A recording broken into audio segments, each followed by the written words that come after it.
सजयति सिन्धुर्वदनो देवो यत्पादपङ्कजस्मरणं वा सर्मणिरिव तमसारासन्नास्य विघ्नानां या कुन्देन्दुतुषारहारधवला या शुभ्रवस्त्रामृता या वीणावरदण्डमण्डितकरा या श्वेतपद्मासना या ब्रह्माच्युतशङ्करप्रभृतिर्देवैः सदा वन्दिता सा मां पातु सरस्वती भगवती निःशेषदाढ्यापा मूकं करोति वाचालं पङ्गुं लङ्घयते गिरिं यत्कृपातमहं वन्दे परमानन्दं माधवं नारायणं नमस्कृत्यं नरं चैव नरोत्तमं देवी सरस्वतीं व्यासं ततो जयमुदीरये वसुदेवसुतं देवं कंसचाणूरमर्दनं देवकी परमानन्दं कृष्णं वन्दे जगद्गुरुं गुरुर्ब्रह्मा गुरुर्विष्णु गुरुर्देवो महेश्वरः गुरुः साक्षात् परब्रह्म तस्मै श्रीगुरुवे नमः।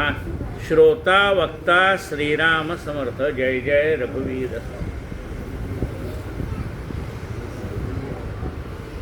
अर्जुनाने भगवंताला सांगितलं, माझा रथ दोन्ही सैन्याच्या मध्ये नेऊन उभा कर.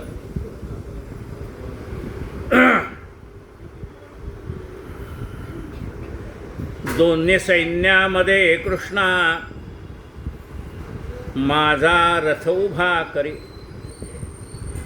म्हणजे कोण पाहीन राखीती युद्ध कामना. आज या रणसंग्रामे कोणाशी झुंजणे मज, झुंजते वीरते सारे घेते पाहू, घेतो पाहून येत मी युद्ध त्या हतबुद्धीचे जे करू पाहती प्रिय. आज प्रत्यक्ष युद्धाला सुरुवात होणार होती आणि आज निर्णायक होतं.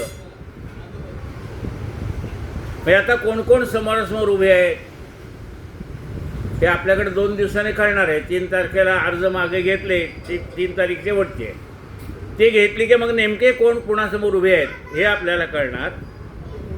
तसंच यांनी सांगितले आता तहाची मुदत संपली, बरोबर.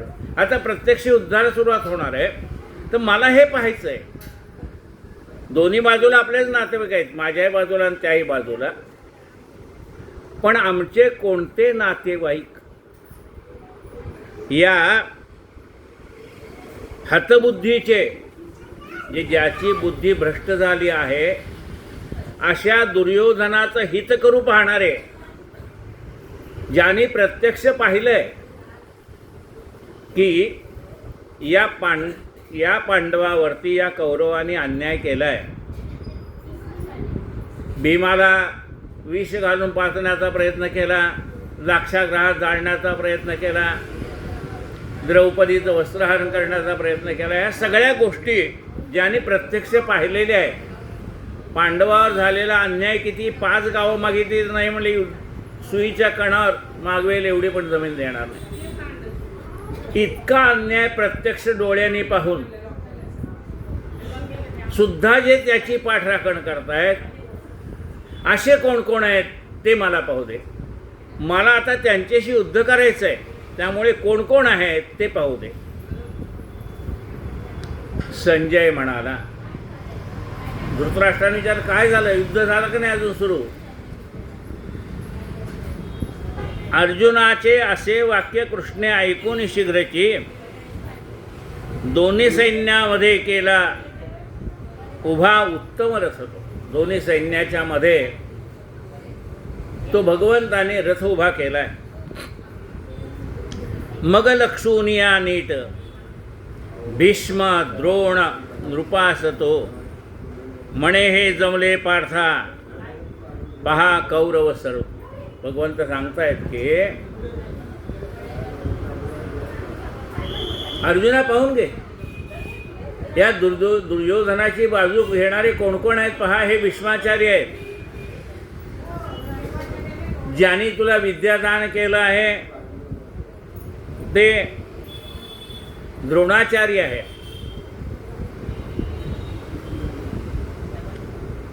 अनेक राजे या दुर्योधनाची बाजू घेऊन युद्धाला उभे आहेत.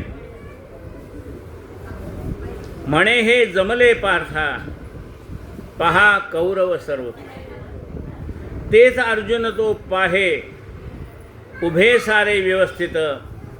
आज्ये काके तसे मामे सासरे सोयरे सखे.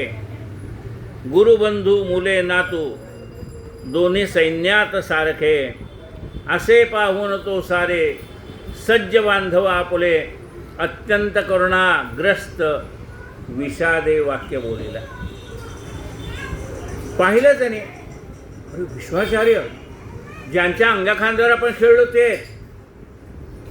आज आपण ज्या क्षत्रियत्वाचा अभिमान बाळगतोय, जी काही आपल्याकडे शस्त्रकला आहे ते शिकवणारे आपले गुरु आहेत. द्रोणाचार्य आहेत, कृपाचार्य आहेत, आपला गुरुबंधू अश्वत्थामा आहे, कर्ण आहे, विकर्ण आहे. हे सगळे पाहिल्यानंतर आता काय होणार? युद्ध झाल्यानंतर यातले अनेक जण मारले जाणार. पण मारले कुणाच जाणार? आपल्यातले मेले तरी आपलेच नातेवाईक जाणार आहेत, त्यांच्यातले मेले तरी आपलेच नातेवाईक जाणार आहेत. हे पाहिल्यानंतर अर्जुनाच्या मनामध्ये विषाद निर्माण झाला. म्हणजे काय झालं? त्याची जी क्षात्रवृत्ती होती ना, ती क्षात्रवृत्ती डळमळायला लागली. हे करू का ते करू. कृष्णा स्वजन हे सारे युद्धी उत्सुक पाहुणे. गात्रेची गळती माझी होत असे तोंड कोरडे. बाबा अरे कृष्णा, अरे सगळे आपले नातेवाईक आहेत, यांना मारून मिळणारं राज्य मला काय कामायचं म्हणत. म्हणजे एरवी युद्धाला न घाबरणारा अर्जुन जेव्हा स्वतःच्याच नातेवाईकांशी निकराचं युद्ध करायचं आहे, मारू मरू किंवा मारू, अशा वेळेला त्याला धर्म आठवला. म्हणजे कसा? एक न्यायाधीश कठोरात कठोर शिक्षा देण्यात प्रसिद्ध होता. म्हणाले या न्यायाधीशाच्या पुढे जर केस गेली तर हा अपराधाला कठोरात कठोर शिक्षा करतोय, आणि नेमकं त्याच्या पुढे त्याच्याच मुलाने केलेला खुनाचा आरोप असलेला मुलगा समोर कठडीत उभारलेला. आता म्हणले बघू काय करतोय. इतरांना फाशी देताना हा ताबडतोब लिहून टाकायचा, पेन मोडून टाकायचा. कारण फाशीची शिक्षा दिली की पेन मोडलं जातं. तर म्हणाले आता हा काय करतोय पाहूया.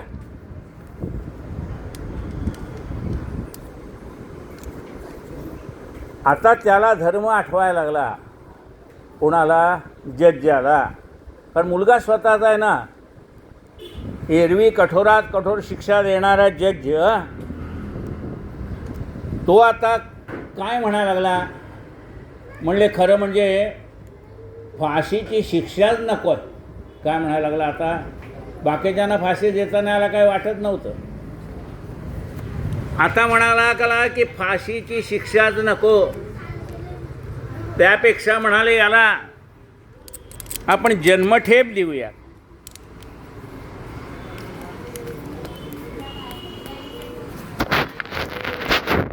याला आपण जन्मठेपेची शिक्षा देऊया. म्हणजे ज्यावेळेला स्वतःच्याच नातेवाईकांचा विचार करायचा, त्यावेळेला एरवी कठोर असणारा मनुष्यसुद्धा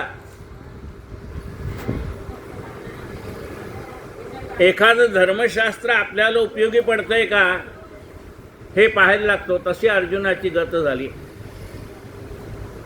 कृष्णा स्वजन हे सारे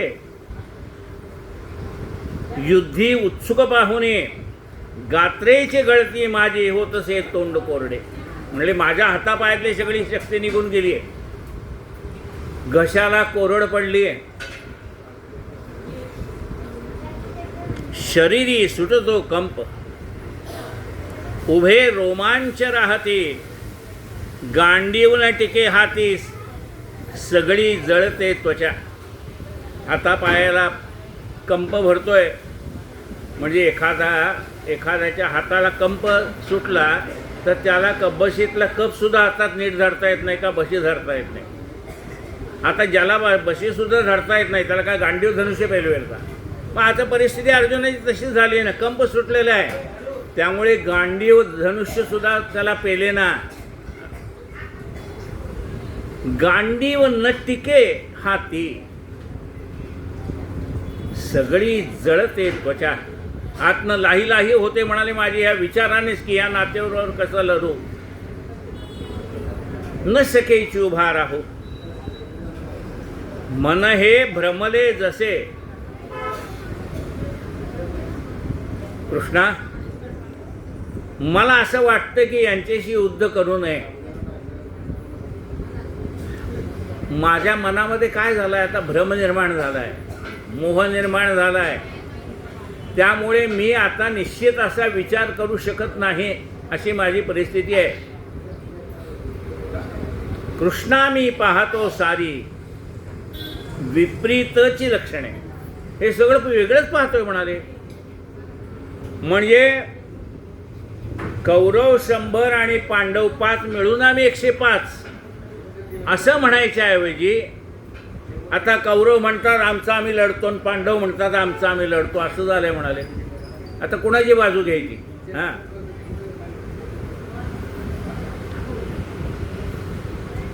कृष्णा, मी पाहतो सारी विपरीतची लक्षणे. मला असं वाटलं नव्हतं की हे माझ्या विरुद्ध उभे राहतील. विपरीतची लक्षणे. कल्याण न दिसे युद्धी स्वजनाशी वधूनिया.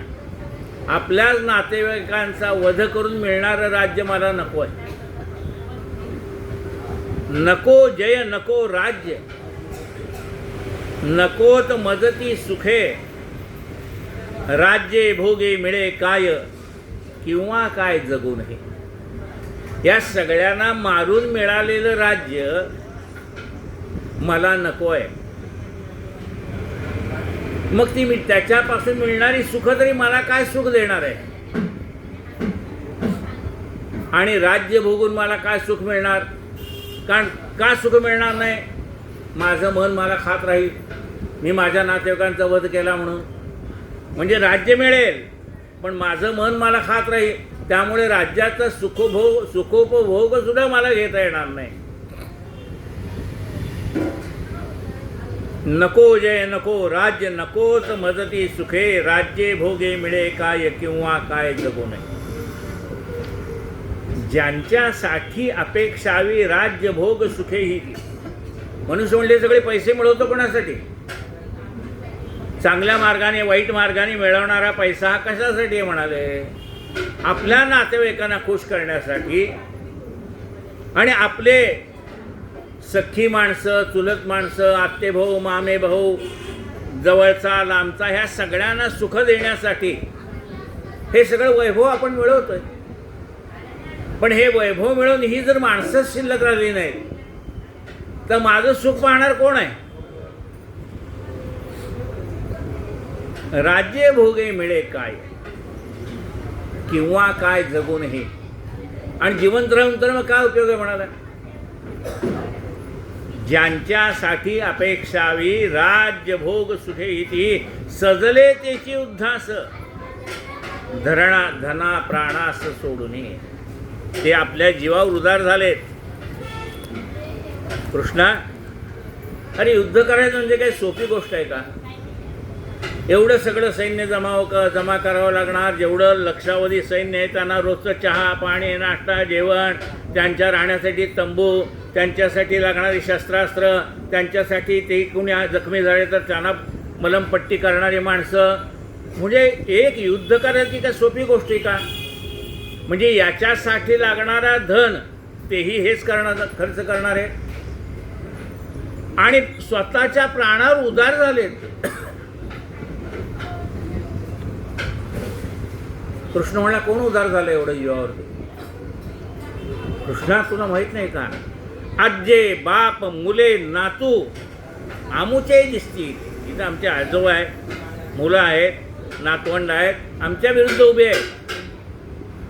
नुसते ते नाही, सासरे मेहुणे मामे संबंधी आणि हे गुरु. सासरे मेहुणे मामे संबंधित आणि हे गुरुजन. न मारू इच्छितो ह्यास. म्हणले मी काही त्यांना मारणार नाही.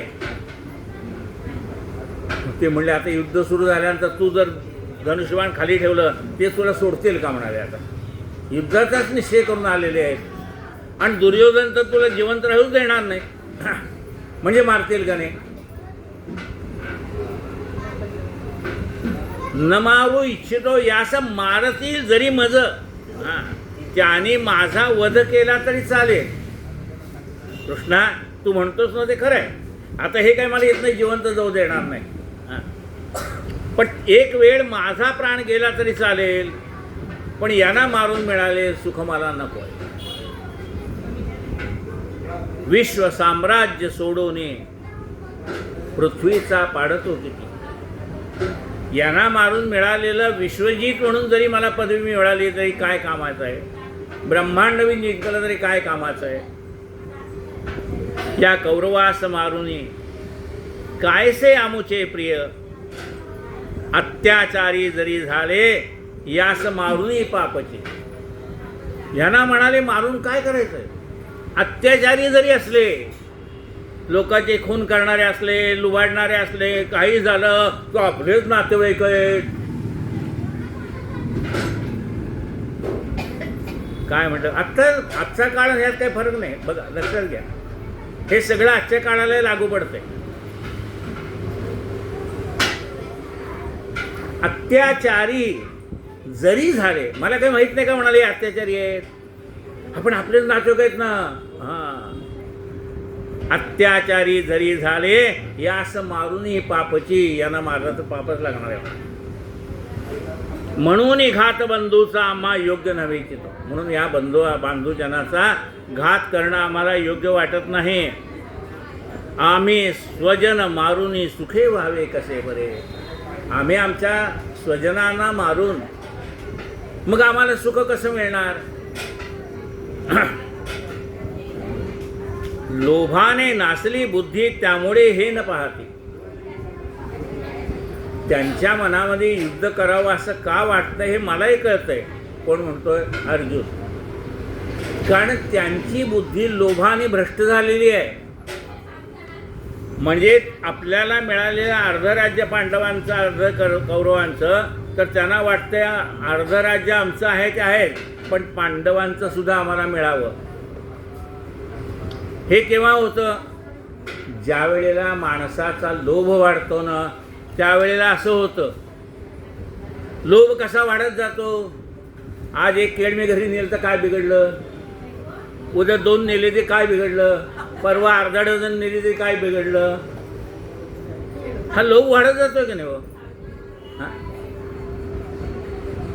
लोभाने नासली बुद्धी त्यामुळे हे न पाहत. त्यांची बुद्धी लोभाने भ्रष्ट झालेली आहे म्हणून यांना काही वाटत नाही. त्याचं आपण काही पाप करतोय असं सुद्धा त्यांना वाटत नाही. लोभाने नासली बुद्धी त्यामुळे हे न पाहते. मित्रद्रोही कसे पाप काय दोष कुलक्षे. मित्रद्रोहाचा पाप आहे. हा दोष आहे. कुळाला दोष लागतोय. परी हे पाप टाळावे आम्हा का समजू नये. बरं म्हणले एक समजा,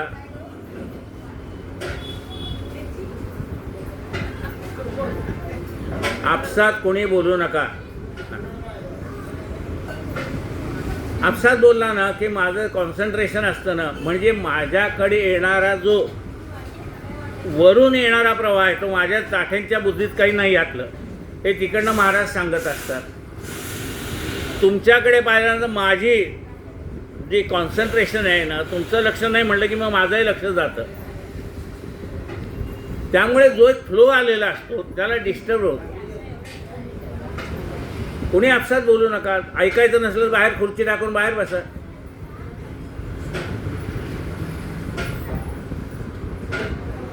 बरं म्हणले अर्जुन. अर्जुन म्हणतो कृष्णाला, कृष्णा एक वेळ समज, आपण काही पाप करतोय हे कौरवांना जरी नाही कळलं, आम्हाला कळतं की नाही म्हणाले.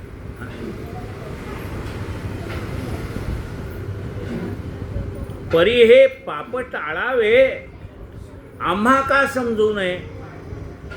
कुलक्षयी महादोष कृष्णा उघड पाहता. हा यांच्यामुळे कुळाला दोष लागतोय आणि ही कुळाला दोष लागतोय हे पाहत आम्ही नुसतं बसणं योग्य नाही. त्यापेक्षा आपण युद्ध न करणंच चांगलं. कुलक्षय लया जाती कुलधर्म सनातन. कुलक्षय झाला की सनातन धर्माची हानी होते. सनातन धर्माची हानी का होते की सनातन धर्माने म्हणजे आपल्या वेदशास्त्रांनी जसं सांगितलंय, वडील माणसाला मान द्या, नको रे मना द्रव्यते पुढिलाचे, अति स्वार्थ बुद्धी नरे पापसाचे, घडे भोगणे सर्वही कर्म खोटे, न होता मना सारखे दुःख मोठे. मना सांगपा रावणा काय झाले, अकस्मात ते राज्य सर्वही बुडाले. मग हे सगळं जे आम्ही ऐकतोय हा आमचा जो सनातन धर्म आहे, सर्वांना सुख लाभावे तशी आरोग्य संपदा, कल्याण व्हावे सर्वांचे, कोणी दुःखी असू नये, अशी जी आमची सनातन धर्म संस्कृती आहे, तर ही सनातन संस्कृती लयाला जाईल. कोणी नातेवाईक एकमेकांना विचारणार नाही. नातेवाईकांच्या गाठी पडतील त्या फक्त लग्नातच, नाही तर 10व्याला. हां, एरवी कोणाकडे जाणं नाही, येणं नाही. हां,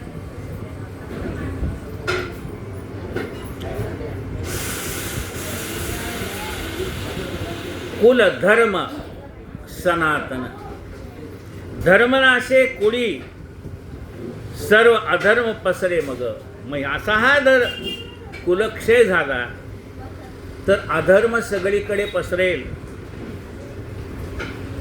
अधर्म माजतो तेव्हा भ्रष्ट होती कुलस्त्रिया. ज्यावेळेला अधर्म माजतो ना त्यावेळेला कुलस्त्रिया भ्रष्ट होऊन जातात. स्त्रिया बिघडता कृष्णा घडतो वर्णसंकर. स्त्रिया जर बिघडल्या वर्णसंकर होणार. संकरे नरका जाय कुलग्रहासह ते कुळ. आणि असा वर्णसंकर झाल्यानंतर ते सगळं कुळ नाशाला पावतं. पितरांचा अधप्पात होत असे श्राद्ध लोकोनी. काय होतं? पितरांचा अधप्पात होतो. म्हणजे पितर बघा, श्राद्धादी कर्म आपण करत असल्यामुळे त्या पितरांना मुक्ती मिळते. आणि आपण जर ते करायचं सोडून दिलं तर त्यांना ती मुक्ती मिळत नाही आणि मग ते आपल्याच लोकांना त्रास देत राहतात. पितरांचा अधप्पात होतसे श्राद्ध लोकुने. या दोषाने कुलग्नांच्या होनी वर्णसंकर. जातीचे बुडती धर्म कुळाचेही सनातन. प्रत्येक जण आपापले संस्कार विसरून जाणार. अहो, तुमच्याकडे काय पद्धत आहे हो लग्नात? माहीत नाही. आता माहीत कसं असेल? वडील माणसांना विचारायचं नाही, काही जाणून घ्यायचं नाही. आपल्याकडे कुलधर्म काय, कुळाचार काय, आपली कुलदेवता काय आहे, आपले पूर्वज कोण आहेत, आपल्या घरातल्या देवता को आपल्या मूळ कुठले आहेत, आपल्याला काहीच माहीत नाही. का नाही? आपण वडील माणसांचा सल्ला घ्यायला कमीपणा मानतो म्हणून. या दोषाने कुलग्नांच्या होनी वर्णसंकर. जातीचे बुडती धर्म कुळाचेही सनातन. ज्याने बुडविले धर्म कुळाचे त्यास निश्चित. नरकी राहणे लागे आलो ऐकत हे असे. ज्याने आपला हा कुळ बुडवलंय आपल्या वाईट कर्माने, तेव्हा त्यांना नरकाशिवाय दुसरा मार्ग उपलब्ध नाहीत. ते नरकामध्ये पिचत राहतात असं आम्ही ऐकत आलो आहे, असं अर्जुन कृष्णाला म्हणतो. अरे रे, केवढे पाप आम्ही आरंभिले असे.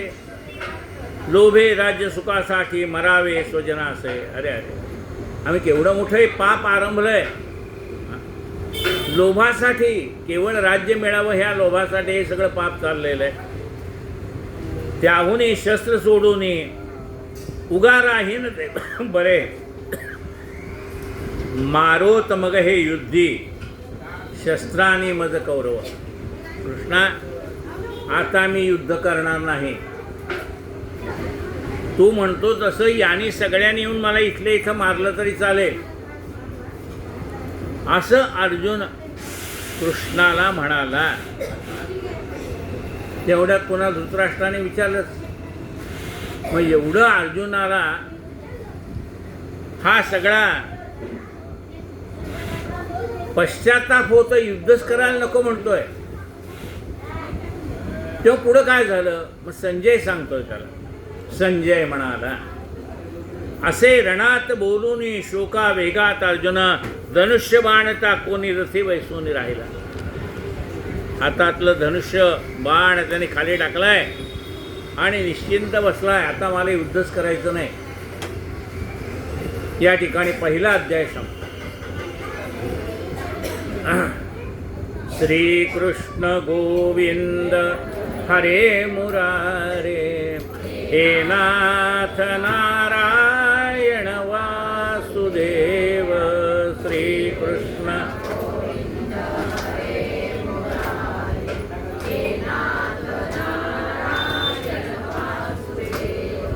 श्री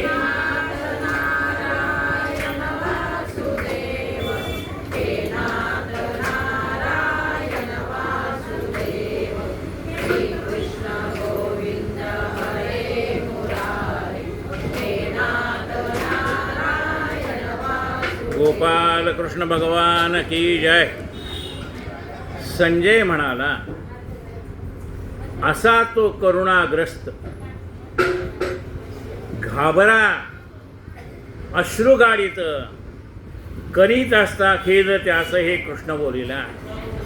अशा रीतीने अत्यंत करुणाग्रस्त झालेला, डोळ्यातनं सारखे अश्रू येत आहेत हे पाहणार असा अर्जुन पाहिला. हे पाहिल्यानंतर कृष्ण अर्जुनाला काय म्हणतो ते आहे. श्री भगवान म्हणाले, कोठून भलत्या वेळी सुचले पाप हे तुझं, असे रुचेन थोरास त्याने दुष्कृती दुर्गती. हे तुला कुठल्या वेळेला सुचलं रे? तुला जर या कौरवांशी युद्धच करायचं नव्हतं, मला शिष्टायलाच पाठवायचं नव्हतं. मी माझं सर्व पणाला लावलं, त्यांना बोध करण्याचा प्रयत्न केला, पण पालत्या घड्यावर पाणी. त्याच वेळी तू सांगितलं असतं, नको बाबा आता नाही दिलं नाही दिलं, आपण दुसरं राज्य घेऊ. निर्वीर्य तू नको हो, न शोभे हे मुळी तुझं. तू निर्वैर होऊ नको. निर्वीर्य म्हणजे मनाचा तुझा जो खंबीरपणा आहे, तुझी जी धाडसी वृत्ती आहे ती हळवी होऊ देऊ नकोस. भिकार दुबळी वृत्ती सोडून उठ तू कसा. ही तुझी वृत्ती भिकार आहे. म्हणजे मी काही करणार नाही, म्हणजे काय करणार, भीक मागेन. हे काय तुझे हातपाय धडे सगळं करणार, आणि ही आपण काय म्हणू त्याला, अरे एवढं सगळं धडधाकड कशाला भीक मागतो म्हणणार की नाही. तशी तुझी वृत्ती झाली भिकाऱ्यासारखी. संबंध विश्व जिंकण्याची ताकद तुझ्या अंगामध्ये असा तो अर्जुन. आणि आजची तुझी परिस्थिती पाहिल्यानंतर विकट झालेला अर्जुन बघवत नाही आम्हाला.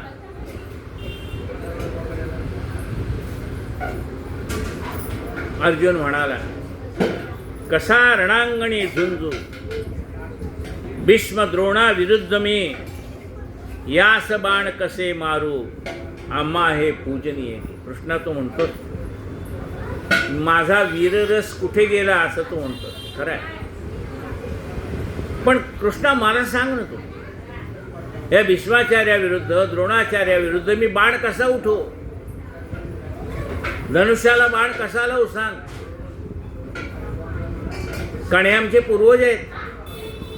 नमारिता थोर गुरु सयेथे, भिक्षाही मागुनी भले, जगावे हितेच्छू हे, यास वधून भोग भोगू कसे क्ष, बंगुर रक्तमिश्र. कृष्णा, यांना मारून राज्य मिळवण्यापेक्षा भीक मागितलेली मला चालेल. यांचाची व्हावा जय आमुचा की कशात कल्याण असे न जाणो, मारुनी ज्याते जगणे न इच्छू. यांचाचे व्हावा जय की अमुचा की, कशात कल्याण असे न जाणो, मारुनी ज्याते जगणे न इच्छू. झुंजावया तेचे समो उभे समोर, यांचाचे भावा जय अमुचा की, कशात कल्याण असे न जाणो. यांचा जय व्हावा का आमचा जय व्हावा, कशात ह्या जगाचं कल्याण आहे आमचं कल्याण आहे ते आम्हाला कळत नाही. मारून ज्याते जगणे न इच्छू, झुंजावया तेची उभे समोर. ज्यांना मारून हे सगळं मिळणार आहे मला, झुंजावया ज्या मारून ज्याते जगणे नाही इच्छू, ज्याला मारून आम्हाला जगावं असं सुद्धा वाटणार नाही, अशी आमचीच माणसं आमच्यासमोर युद्धाला उभी राहिली. दैन्याने ती मारुनी वृत्ती माझी, धर्माचे तो नाशले ज्ञान मोहे. कैसे माझे श्रेय होईल सांगा, पायाशी पातलो शिष्य भावे. दैन्याने ती मारली वृत्ती माझी, धर्माचे तो नाशले ज्ञान मोहे. कैसे माझे श्रेय होईल सांगा, पायाशी पातलो शिष्य भावे. देवा, आता मी तुला शरण आलोय. ह्या अशा दुबळ्या वृत्तीने माझी वीरश्री घालून टाकलेली आहे. माझ्याजवळ असलेलं धर्माचं ज्ञान सुद्धा मलिन झालंय, म्हणजे आता मला आठवत नाही नेमकं मी काय करू. पण माझं कल्याण कशात आहे ते तुम्ही मला सांगा. आत्ता काय परिस्थिती आहे देवा, माझं कल्याण कशात आहे तेच मला कळत नाही. का कळत नाही? मोहाने नाशली बुद्धी. मोहाने माझी बुद्धी नासलेली असल्यामुळे मला कळत नाही माझं कल्याण कशात आहे ते तुम्ही सांगा. मिळेल निष्कंटक राज्य येथे, लाभेले इंद्रासन देवलोकी. शमेल त्याने न तथापि शोक, जो इंद्रिया ते सुखवीत माझ्या. इथं निष्कंटक राज्य मिळेल, स्वर्गातलं सुद्धा राज्य मिळेल, तरी सुद्धा ज्या विचाराने माझी इंद्रिये सुकून गेली आहेत, म्हणजे त्यातली ताकद निघून गेली. बघा सुकून कसे जातात, की शरीरातली त्वचा सुकून गेली की सगळे त्याला झुरळ्या पडायला लागतात. तशी म्हणाले माझ्या शरीरातली सगळी शक्ती निघून गेलेली आहे, तर मलाच तुम्ही सांगा मी काय करू. मी शिष्यभावाने तुम्हाला शरण आलेलो आहे. मनुष्य शरण केव्हा जातो गुरुला? आपलं कल्याण कशात आहे हे ज्या वेळेला त्याला कळत नाही, मी काय केलं म्हणजे माझं कल्याण होईल हे जेव्हा कळत नाही, त्यावेळेला तो सद्गुरूला शरण जाणतो आणि सांगतो की देवा सांगा माझं कल्याण कशात आहे.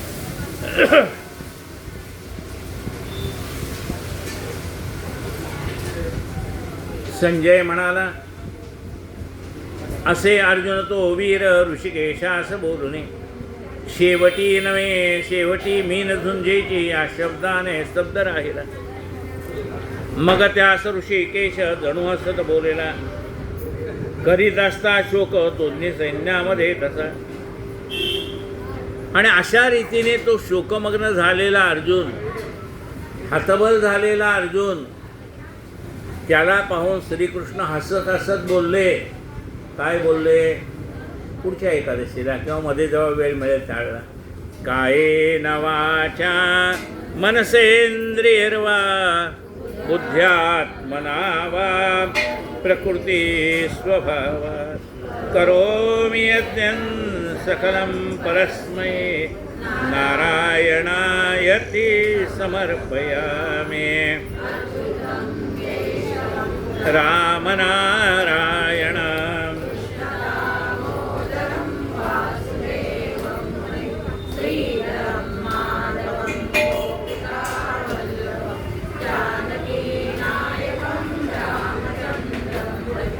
हरे राम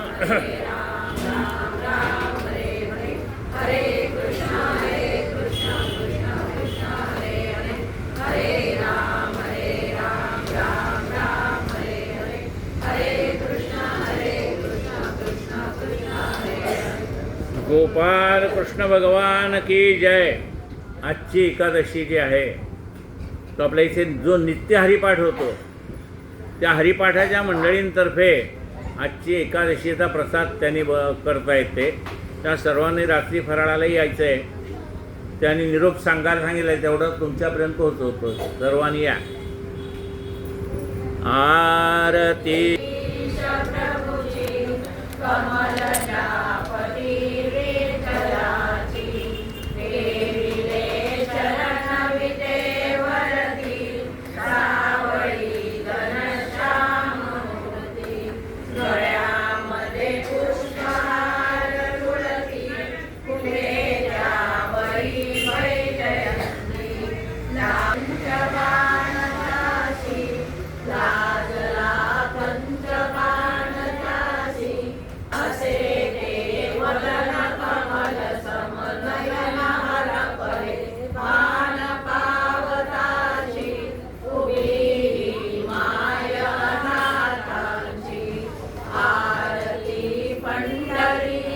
प्रभुजी कमल